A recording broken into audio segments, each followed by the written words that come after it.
Assalamualaikum warahmatullahi wabarakatuh. Perkenalkan, nama saya Aris Judika Prasetyo dengan NIM 20234066, berasal dari Prodi Perpustakaan dan Ilmu Informasi. Di video kali ini saya akan mengerjakan ujian akhir semester dari mata kuliah Preservasi dan Konservasi, yaitu membuat video berupa 2 materi dan juga contoh dari kegiatan preservasi dan konservasi di perpustakaan. Di video kali ini saya akan mengambil 2 materi, yaitu materi pertama tentang peta, slide, fotokopi, dan juga tinta. Dan juga materi yang kedua saya akan membahas tentang penyiangan bahan pustaka. Berikut ini adalah videonya.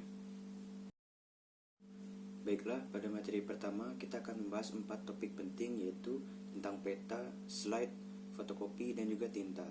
Nah, kita akan bahas secara satu persatu. Yang pertama adalah peta. Peta adalah sarana referensi yang memberikan informasi tentang letak suatu daerah, perdagangan, hasil tambang, bahasa, dan juga aspek lainnya. Peta berfungsi untuk merekam sumber data kegiatan manusia dalam kehidupan sosial serta letak geografis. Letak geografis ini meliputi rendah daratan, dalamnya lautan, ketinggian gunung, dan letak tempat berdasarkan pada garis lintang dan juga garis bujur. Cara penyimpanan peta yang baik dapat memperhatikan 3 hal penting, yaitu sebagai berikut. Yang pertama adalah bentuk lemari dan rak yang sesuai dengan ukuran peta. Yang kedua, letak rak yang disesuaikan dengan lingkungan perpustakaan agar mudah ditemukan dan dijangkau oleh pemustaka. Yang ketiga, tempat penyimpanan terbuat dari kayu atau besi serta memiliki bahan yang berkualitas. Lalu, bagaimana jika ada peta yang mengalami kerusakan di perpustakaan? Apakah penyebab kerusakan tersebut? Nah, menurut hasil penelitian, biasanya peta mengalami kerusakan terdapat 3 faktor penyebabnya. Yang pertama yaitu akibat sering dipakai. Yang kedua, kualitas jilitan yang terlalu rendah, ataupun juga karena memang kesalahan dari pembuatan pabrik buku pembuat peta. Nah, lalu bagaimana cara kita menyimpan peta yang baik di perpustakaan? Nah, terdapat 3 metodenya. Yang pertama yaitu menyimpan peta sesuai dengan bentuk dan ukuran. Yang kedua, menghindari koleksi peta dari kotoran dan debu dengan cara dibungkus plastik. Yang ketiga adalah melakukan penjilidan ulang pada peta yang mengalami kerusakan. Baiklah, untuk topik yang kedua yaitu adalah slide. Slide merupakan jenis bahan audiovisual yang digunakan untuk bahan penelitian dan juga bahan pengajaran. Slide memiliki ukuran yang kecil, sehingga slide dapat dibaca menggunakan alat bantu berupa proyektor. Nah, berikutnya adalah beberapa jenis-jenis dari slide. Yang pertama adalah lantern slide, yaitu dibuat dari sepotong gelas tipis yang permukaannya berupa lapisan emulsi fotografi dan lapisan gelatin. Ciri dari lantern slide ini yaitu gambar dapat muncul ketika lewat kamera, sehingga dapat menghasilkan gambar yang lebih besar dan juga lebih detail. Slide yang kedua adalah berjenis slide 2x2. Slide ini biasanya dibuat berwarna agar memiliki kesan menarik terhadap para pembaca. Selain itu, slide ini memiliki keuntungan yakni harga yang relatif murah serta ukuran dan bobotnya yang ringan. Slide yang ketiga adalah slide dengan suara, di mana slide ini dapat berupa suara yang mengiringi gambar yang ditampilkan. Suara yang ditampilkan biasanya berupa komentar, tetapi dapat juga dibarengi oleh suara ilustrasi musik atau sound effect. Nah, slide yang keempat yaitu adalah proyektor untuk slide, di mana alat bantu ini memiliki keistimewaan, yaitu memungkinkan pembicara atau pemateri untuk memberikan informasi diatur menggunakan remote control dari proyektor tersebut untuk menggeser slide materi yang akan ditampilkan. Nah, berikutnya adalah terdapat beberapa cara dalam melakukan pemeliharaan slide. Nah, cara yang pertama adalah tempat penyimpanan yang bersifat kompak dan juga tidak menghabiskan ruang. Yang kedua, hindarkan untuk membiarkan slide berserakan di atas meja. Yang ketiga, mengontrol temperatur ruangan perpustakaan agar selalu terjaga. Dan yang keempat adalah menjaga agar slide bebas dari cahaya, debu, dan juga tempat yang lembab. Baiklah, kita akan masuk kepada topik yang ketiga dan keempat, yaitu tentang fotokopi dan tinta. Fotokopi adalah bagian dari kegiatan pelestarian bahan pustaka. Untuk menjaga sebuah buku, misalnya kondisi buku tersebut sudah lapuk, hendaknya dilakukan fotokopi agar buku memiliki cetakan lain. sehingga dapat menjadi simpanan apabila koleksi yang asli mengalami kerusakan atau hilang. Sehingga dengan adanya mesin fotokopi, pemustaka lebih mudah dalam mengkopi bahan pustaka yang mereka perlukan. Nah, selanjutnya adalah tinta. Bahan dasar tinta ialah mineral yang berupa garam besi atau ferrosulfat, kemudian dicampur dengan rendaman kulit kayu oak yang akan menghasilkan tinta berwarna biru kehitaman dan digunakan untuk menulis. Nah, biasanya jenis tinta ini sebagian besar terbagi menjadi 3 macam. Yang pertama adalah tinta tulis, yang kedua adalah tinta cetak, dan yang ketiga adalah ballpoint. Nah, berikut ini terdapat cara pemeliharaan dan juga syarat tinta yang baik. Nah, yang pertama adalah menghasilkan tulisan permanen dan warna tinta menjadi hitam dalam beberapa hari. Yang kedua, tinta harus dapat mengalir dengan cepat dari pena dan dengan mendap juga baik di kertas tanpa tembus ke belakang kertas. Yang ketiga adalah tidak mengumpul dalam botol atau dalam kondisi lain menggumpal. Yang keempat, jika terjadi korosi antara tinta dengan pena, tulisan harus lekas dikeringkan agar tidak menyebar ke kertas yang lain. Baiklah, tadi adalah penjelasan materi dari tentang peta, slide, fotokopi, dan juga tinta. Sekarang ini kita akan masuk ke dalam penjelasan materi yang kedua, yaitu tentang penyiangan bahan pustaka. Nah, kita harus tahu dulu definisi dari penyiangan bahan pustaka. Penyiangan bahan pustaka merupakan suatu upaya dalam mengeluarkan koleksi dari susunan rak karena tidak diminati lagi atau tidak terlalu banyak eksemplarnya. Nah, biasanya penyiangan ini dilakukan jika telah ada edisi terbaru maupun koleksi itu sudah tidak relevan lagi terhadap pemenuhan kebutuhan informasi pustaka di perpustakaan. Nah, berikutnya adalah beberapa fungsi dari adanya penyiangan bahan pustaka. Fungsi yang pertama yaitu dapat menghemat tempat di perpustakaan.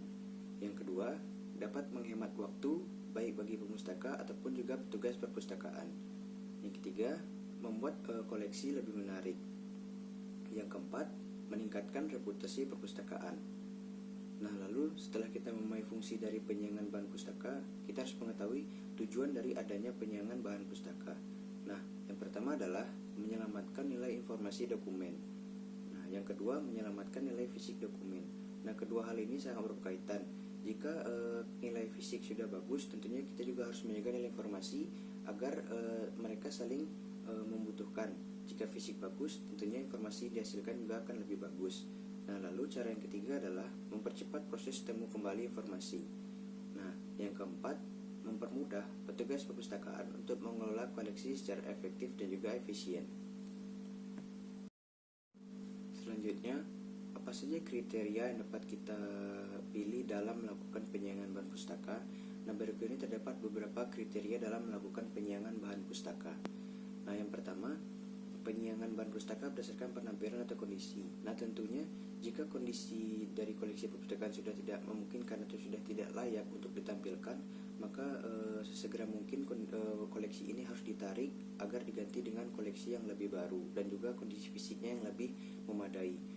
Yang kedua yaitu penyiangan berdasarkan volume berlebihan atau duplikat. Nah, jadi jika suatu perpustakaan memiliki koleksi yang sama dan lebih banyak, tentunya itu dapat membuat ruang perpustakaan menjadi lebih sempit. Oleh karena itu dilakukan penyiangan dengan menarik koleksi-koleksi yang bersifat duplikat agar lebih dapat menghemat ruang di perpustakaan. Nah, yang ketiga, penyiangan berdasarkan bahasa. Nah, biasanya ini seperti kamus atau ensiklopedia. Nah, misalnya jika terdapat terlalu banyak kamus bahasa Inggris, maka dapat disisakan beberapa saja sehingga pemustaka pun lebih mudah untuk menemukannya. Nah, yang keempat yaitu penyiangan berdasarkan kelas khusus dari koleksi. Nah, biasanya ini dikategorikan berdasarkan subjek dari koleksi tersebut. Misalnya seperti koleksi berdasarkan subjek agama. Nah, ini dipisahkan beberapa koleksi saja. Nah, sesudah itu dari subjek budaya disisakan segini buku segini saja. Nah, dengan adanya seperti itu, maka koleksi akan lebih tertata dengan rapi dan juga tentunya pemustaka akan lebih mudah dalam menemukan koleksi tersebut. Nah, penyiangan yang kelima yaitu berdasarkan usia koleksi. Nah, ini adalah hal yang sangat penting. Jadi jika usia koleksi sudah terlalu lama, tentunya pemustaka akan terlambat atau dalam bahasa sekarang tidak up to date dalam memperoleh informasi. Nah, oleh karena itu kita sebagai pustakawan harus dapat menseleksi koleksi yang usia koleksinya sudah terlampau lama. Nah, itu harus disiangi sehingga digantikan oleh koleksi-koleksi yang memiliki informasi lebih terbaru. Nah, penyaingan yang terakhir yaitu penyaingan berdasarkan pola penggunaan. Nah, ini adalah salah satu cara juga yang dapat dilakukan oleh perpustakaan dalam melakukan penyaingan bahan pustaka, yaitu kita dapat melihat penggunaan koleksi tersebut oleh pemustaka di perpustakaan. Apabila pemustaka masih sering menggunakan buku tersebut, maka buku tersebut dapat kita simpan dengan baik di rak perpustakaan.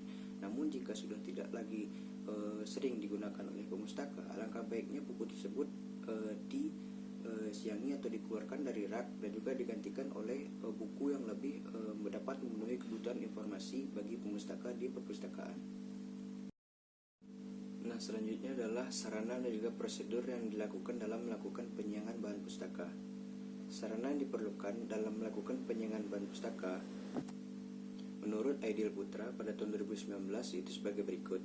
Yang pertama adalah katalog perpustakaan. Yang kedua adalah kartu register dan juga daftar buku. Yang ketiga adalah sarana yang menunjang dalam pelaksanaan penyiangan koleksi. Nah, lalu menurut Yulia Yuyu dan Janti Kristinawati Sujana dalam Buku Robinson pada tahun 2020, prosedur yang dilakukan dalam penyiangan bahan pustaka yaitu sebagai berikut.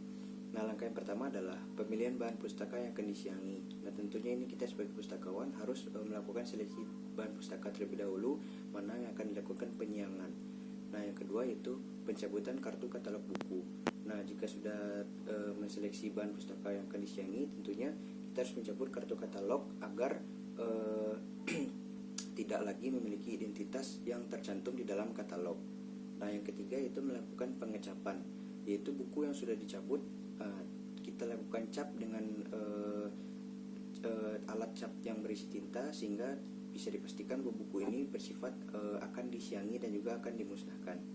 Nah, yang keempat, penyusunan buku di gudang. Nah, setiap perpustakaan tentunya memiliki gudang yang digunakan untuk menyusun koleksi yang sudah tidak terpakai lagi atau sudah tidak diminati oleh pemustaka lagi. Nah, oleh karena itu, untuk menjaga kerapian dan juga ruang di perpustakaan, nah buku-buku yang akan disiangi ini lebih baik disusun secara rapi di gudang. Nah, apabila jika suatu saat akan dibutuhkan lagi, tentunya akan lebih mudah untuk mencari temu kembali bagi koleksi yang sudah disiangi. Nah, yang kelima adalah membuat berita acara. Nah, ini adalah sangat penting, yaitu berkaitan dengan data statistik dari buku yang telah disiangi, sehingga perpustakaan memiliki data pasti tentang buku-buku mana saja yang sudah dilakukan penyiangan agar lebih mudah dalam proses temu kembali di suatu hari nanti. Nah, berikutnya adalah apa saja kendala yang dialami dalam melakukan penyiangan bahan pustaka. Dalam buku yang berjudul Less More Than Less karya Donna J. Baumbach dan Linda L. Miller menyebutkan terdapat beberapa kendala dalam melakukan penyiangan bahan pustaka, yaitu sebagai berikut. Yang pertama adalah adanya rasa bangga pada koleksi tersebut. Yang kedua, pustakawan atau staf perpustakaan sebelumnya tidak pernah melakukan penyiangan bahan pustaka sehingga malas untuk melakukannya. Dan yang ketiga, adanya perasaan tidak suka untuk membuang koleksi tersebut. Yang keempat, lebih senang memberikan koleksi kepada perpustakaan lain atau orang lain daripada membuangnya. Nah, yang kelima, adanya rasa sayang terhadap koleksi sehingga tidak akan membuang atau tidak akan melakukan penyiangan hingga koleksi tersebut memang pantas untuk benar-benar dibuang. Nah, dalam artian di sini dibuangnya jika benar-benar kondisinya sudah rusak dan tidak dapat diperbaiki lagi. Nah, yang keenam, tidak memiliki waktu cukup untuk melakukan kegiatan penyiangan bahan pustaka. Nah, baiklah, sebelum menutup dari pertemuan ini, saya akan memberikan contoh dari kegiatan preservasi dan konservasi di perpustakaan. Nah, berikutnya terdapat contoh kegiatan preservasi atau pemeliharaan di perpustakaan. Yang pertama yaitu membersihkan debu atau kotoran pada koleksi. Yang kedua, menyemprotkan cairan anti jamur dan serangga pada koleksi di perpustakaan. Yang ketiga, mengatur cahaya yang masuk ke ruangan di perpustakaan. Dan yang keempat, mengatur suhu dan kelembapan udara di ruangan perpustakaan. Nah, selain dari kegiatan preservasi, saya juga akan memberikan contoh dari kegiatan konservasi atau perawatan di perpustakaan. Nah, yang pertama adalah melakukan penjilidan ulang pada bahan pustaka yang telah atau mulai mengalami kerusakan. Yang kedua, membungkus koleksi dengan kertas pelindung.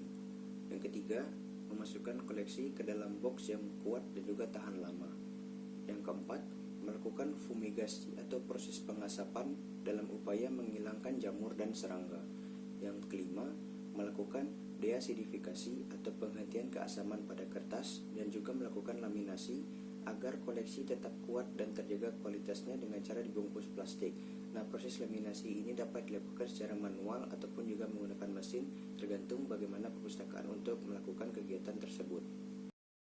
Baiklah, sekian dua materi yang dapat saya sampaikan dalam rangka memenuhi ujian akhir semester mata kuliah preservasi dan konservasi. Saya telah menyampaikan materi tentang peta, slide fotokopi, dan juga tinta untuk materi pertama. Dan untuk materi kedua saya juga telah menyampaikan tentang penyiangan bahan pustaka. Baiklah, saya pamit undur diri. Mudah-mudahan video yang saya buat ini dapat bermanfaat bagi kita semua. Sekali lagi mohon maaf apabila ada kekurangan dalam pembuatan video ataupun ucapan yang saya buat dalam video ini. Oleh karena itu saya pamit undur diri. Wassalamualaikum warahmatullahi wabarakatuh.